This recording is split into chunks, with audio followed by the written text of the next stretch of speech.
Olá, meu nome é Filipe Costa e eu sou um dos médicos dentistas na Monteiro Dental Clinic. Neste vídeo vamos falar sobre bruxismo.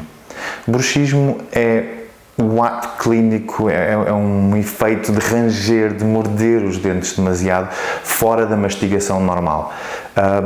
Faz-se muitas vezes em períodos de mais stress, durante o dia, durante a noite, mais frequentemente durante a noite de facto, quando estamos a dormir. Os sintomas do bruxismo são vários. Eu gosto de os agregar nos 3 Ds: dormida, desgaste e dor. As dormidas têm a ver com o facto de as nossas noites não serem tão relaxadas, tão bem dormidas como poderiam ser. A dor acontece em vários planos. Pode ser uma dor dentária, pode ser uma hipersensibilidade, pode ser dor de cabeça, que acontece muitas vezes, normalmente na zona matinal. Pode ser uma dor de pescoço e de músculos da parte de cima das costas. O terceiro D seria o desgaste. Em casos de bruxismo mais avançado já se nota bastante um desgaste nas zonas dentárias. Normalmente os dentes têm tendência a parecer horizontais e não tanto com altos e baixos como existe. Dentes da frente são mais óbvios, mas com uma consulta com o dentista de manutenção vai-se conseguir ver lá atrás também nos molares algum desgaste.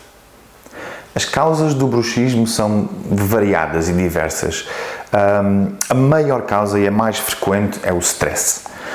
Hoje em dia, em vários níveis da nossa vida, em várias etapas da nossa vida em termos de idade, somos todos afetados por stress.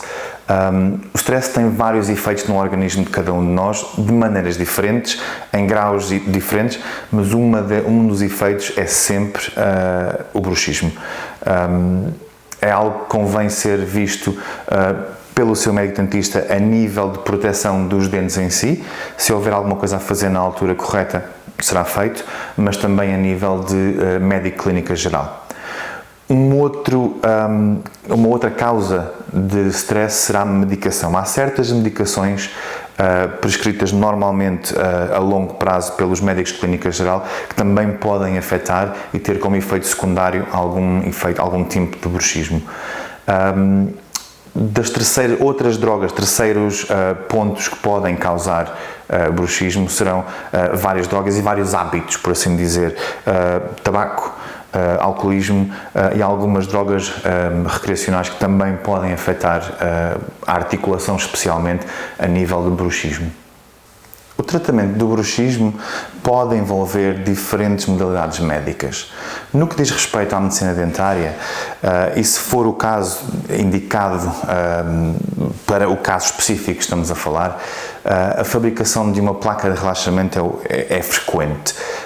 Esta placa de relaxamento é relativamente fácil de fazer. O processo é um processo indolor. E imediatamente ao começar a usar esta placa diariamente à noite, vai haver uma mudança drástica nos sintomas. As dores desaparecem, quer as dores de cabeça, quer as dores faciais, quer as dores dentárias, reduz imenso o desgaste do dente, portanto a longo prazo é muito melhor, e aumenta, claro, o conforto, aumenta a dormida, as noites são muito mais relaxadas e todos os sintomas desaparecem. Não quer dizer por magia, nem definitivamente, mas fica tudo muito melhor. Se há alguma destas situações assente durante o dia e se vê que é o seu caso, ligue para a Monteiro Dental Clinic e teremos todo o gosto em fazer uma consulta para diagnosticar o que se passa e tentar ajudá-la.